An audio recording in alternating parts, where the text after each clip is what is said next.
എല്ലാവർക്കും നമസ്കാരം. കഴിഞ്ഞ ദിവസങ്ങളിൽ നമ്മൾ ലോട്ടറി മൂലം രക്ഷപ്പെട്ടവർ ഉണ്ടോ എന്ന് ചോദിച്ച് ഒരു വീഡിയോ ചെയ്തിരുന്നു. അതിൻ്റെ ബാക്കി പത്രമായിട്ട് നമ്മൾ ഇതിനെക്കുറിച്ച് വീണ്ടും ഒന്ന് ശക്തമായിട്ട് അന്വേഷിച്ച് ചെല്ലുമ്പോൾ നമുക്ക് മനസ്സിലായ ഒരു കാര്യം, ചില വർഷങ്ങൾക്ക് മുമ്പ് ഈ സ്റ്റാലിൻ ഗവൺമെൻറ് തമിഴ്നാട്ടിൽ അധികാരത്തിൽ വന്നപ്പോൾ അവരൊരു കാര്യം ശ്രദ്ധിച്ചു. അവിടുത്തെ സാധാരണക്കാരായ ജനത്തിൻ്റെ പണം, ഈ കൂലിവേല എടുക്കുന്ന പണം എങ്ങോട്ടാണ് പോകുന്നത് എന്നൊരു രഹസ്യമായ പഠനം നടത്തി. ആ പഠനം നടത്തി കഴിഞ്ഞപ്പോൾ അവർക്ക് രണ്ട് കാര്യം പിടികിട്ടി. ഒന്ന്, ഈ ജനത്തിൻ്റെ പണം പോകുന്നത് മദ്യമാണ്. രണ്ട്, അവരുടെ പണം പോകുന്നത് ലോട്ടറിയാണ്. ഈ രണ്ട് കാര്യങ്ങളിലാണ് തമിഴ് ജനതയുടെ പണം നഷ്ടപ്പെട്ടു പോകുന്നതെന്ന് അവിടുത്തെ ഗവൺമെൻറ്റിന് മനസ്സിലായി. എന്ന് പറഞ്ഞാൽ ഭരിക്കുന്നവർക്ക് മനസ്സിലായി. അവരന്നേരം എന്ത് ചെയ്തെന്ന് ചോദിച്ചാൽ, ആദ്യമേ അവർ ചെയ്ത ഒന്നാമത്തെ നടപടി, അവർ ഈ തമിഴ്നാട്ടിൽ ലോട്ടറികൾ കംപ്ലീറ്റ് നിരോധിച്ച് കളഞ്ഞു. സാധാ ലോട്ടറികളും അന്യസംസ്ഥാന ലോട്ടറികളും ഓൺലൈൻ ലോട്ടറികളും എല്ലാം അവരങ്ങ് നിരോധിച്ചു. രണ്ടാമത്തെ കാര്യം, അവിടെ 500ഓളം മദ്യഷാപ്പുകളാണ്, ബാറുകളല്ല, മദ്യഷാപ്പുകളാണ് സർക്കാരിനുണ്ടായിരുന്നത്.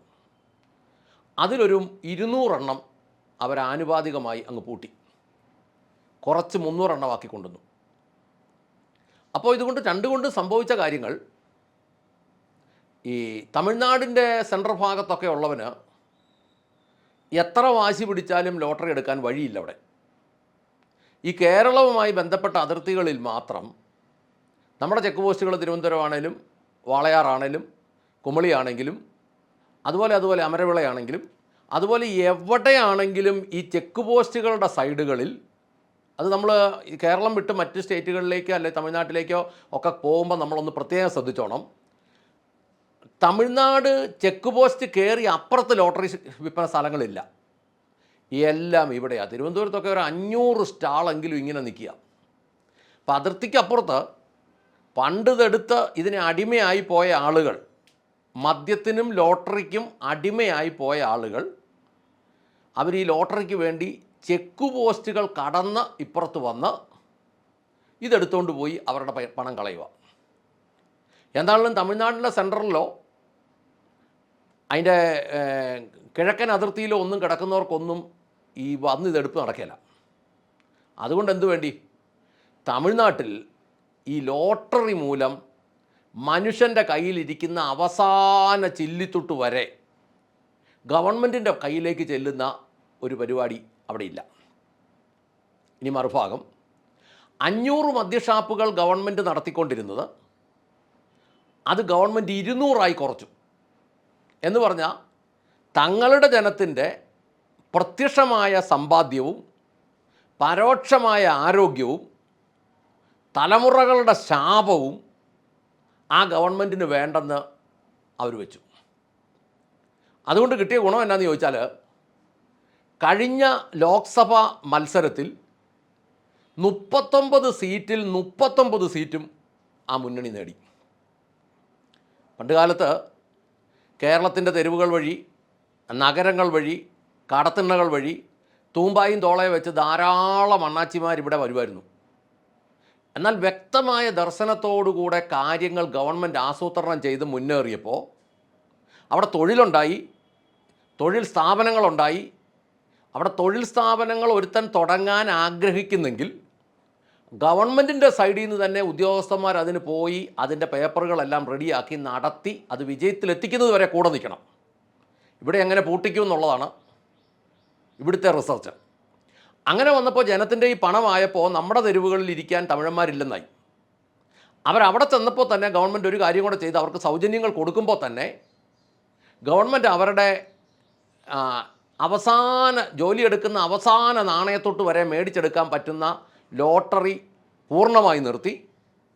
മദ്യഷാപ്പുകളിൽ 200 എണ്ണത്തോളം കുറച്ചു. അപ്പോൾ സ്വാഭാവികമായിട്ട് പറയും, അതുകൊണ്ടല്ലേ ഈയിടെ വലിയ വിഷമദ്യ ദുരന്തം ഉണ്ടായത്. പക്ഷേ വിഷമദ്യ ദുരന്തം ഉണ്ടായി എന്ന് പറയുമ്പോഴും അതിൻ്റെ പുറകിലുള്ള ഒരു ലോബി എന്ന് പറഞ്ഞാൽ തമിഴ് ജനത കുടിച്ച് മരിക്കരുത് എന്ന് ചിന്തിക്കുന്നതിനെതിര് ചിന്തിക്കുന്ന ഒരു ലോബി അവിടെ പ്രവർത്തിച്ചു എന്നുള്ളത് തന്നെയാണ്. ഏതൊക്കെയാലും 165-175 പേരെ അറസ്റ്റ് ചെയ്തിട്ടുണ്ട്.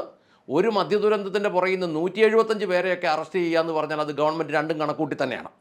അപ്പോൾ ഇത് യഥാർത്ഥത്തിൽ ആർജവപ്പെട്ട് തന്നെ ഗവൺമെൻറ് ചെയ്തതാണെങ്കിൽ ഗവൺമെൻറ് അതിന് പരിഹാരം കാണുമെന്ന് തന്നെ നമുക്ക് ചിന്തിക്കാം. അതിൻ്റെ ഗുണമാണ് പറഞ്ഞത്. 39 സീറ്റും ആ ഗവൺമെൻറ് പിടിച്ചെടുത്തു, അല്ലെങ്കിൽ ആ മുന്നണി പിടിച്ചെടുത്തു. ഇനി നമ്മൾ നേരെ തിരിച്ച് കേരളത്തിലോട്ട് വന്നേ. കേരളത്തിലോട്ട് വന്നു കഴിഞ്ഞാൽ ജനത്തിൻ്റെ കയ്യിൽ, പ്രത്യേകിച്ച് സാധാരണക്കാരായ ജനത്തിൻ്റെ കയ്യിലിരിക്കുന്ന അവസാന തുള്ളി നാണയത്തൊട്ടുകൾ വരെ, അവസാന നാണയത്തൊട്ടുകൾ വരെ പിടിച്ചെടുക്കാൻ ലോകത്തിലുള്ള മുഴുവൻ ലോട്ടറിയും കേരളത്തിലുണ്ട്. ഇപ്പോൾ ഏറ്റവും പുതുത് 10 മിനിറ്റിനുള്ളിൽ ഫലമറിയാവുന്ന ഓൺലൈൻ ലോട്ടറികൾ അവിടെ ഇവിടെയൊക്കെ പൊങ്ങിയിരിക്കുന്നതാണ്. ഇപ്പോൾ പല സ്ഥലത്തും കേട്ടു ചില ആത്മഹത്യകൾ നടന്നെന്ന് പറയുന്നു. കാരണം 10 മിനിറ്റ് കൊണ്ട് ഫലം അറിയുമെങ്കിൽ അടുത്തതെടുത്ത് പിന്നെ എടുത്ത് ശരിക്കും പറഞ്ഞാൽ ഇത് വലിയൊരു ചൂതാട്ടം പോലെ. ഇതെന്തുകൊണ്ടാണ് ഇവിടെ നടക്കുന്നതെന്ന് ചോദിച്ചാൽ ഗവൺമെൻറ് അതിനെ നിയന്ത്രിക്കേണ്ട പോലെ നിയന്ത്രിക്കാത്തത് കൊണ്ടോ ശ്രദ്ധിക്കാത്തത് കൊണ്ടോ പിടിക്കാത്തത് കൊണ്ടാണ്. അങ്ങനത്തെ ഒരവസ്ഥയിൽ ലോട്ടറി ഇങ്ങനെ നടക്കുന്നു. വെള്ളകാലത്തും ജനത്തിന് പ്രൈസ് കൊടുക്കുന്നു, ബാക്കി മുഴുവൻ സർക്കാരിലേക്ക് പോകുന്നു. ഇനി മദ്യമോ 260% നികുതിയിട്ട് ഒരു മത്സരം പോലെ കേരളം മുഴുവൻ ഇത് നടത്തുന്നു. ഇത് മുഴുവൻ സർക്കാരിലേക്ക് പോകുന്നു. അപ്പോൾ അവസാനം എന്നാ സംഭവിക്കും? ഇതിൻ്റെ ബാക്കി പത്രമാണ് ഈ കഴിഞ്ഞ ലോക്സഭാ സീറ്റിൽ തെരഞ്ഞെടുപ്പിൽ 20-20 പോയതുപോലെ. 20-1 ജയിച്ചു എന്ന് പറയുമ്പോൾ തന്നെ 20-20 പോയെന്ന് തന്നെ കൂട്ടാവുന്ന രീതിയിൽ. അതിപ്പോൾ അങ്ങനെ ജയിച്ചെന്ന് പറഞ്ഞാൽ അവിടുത്തെ എന്തെങ്കിലും ഒരു പ്രാദേശിക കളി എന്ന് വേണമെങ്കിൽ മാത്രം ചിന്തിക്കാം. ഇനി അത് വേണ്ട, ജയിച്ചെന്ന് അങ്ങ് കൂട്ടിയാൽ കൂട്ടിക്കോ. അങ്ങനെയാണെങ്കിൽ പോലും 20-19 പോയി. ഇത് നമ്മുടെ വളരെ ശ്രദ്ധയിൽ വെക്കേണ്ട ഒരു കാര്യമാണ്.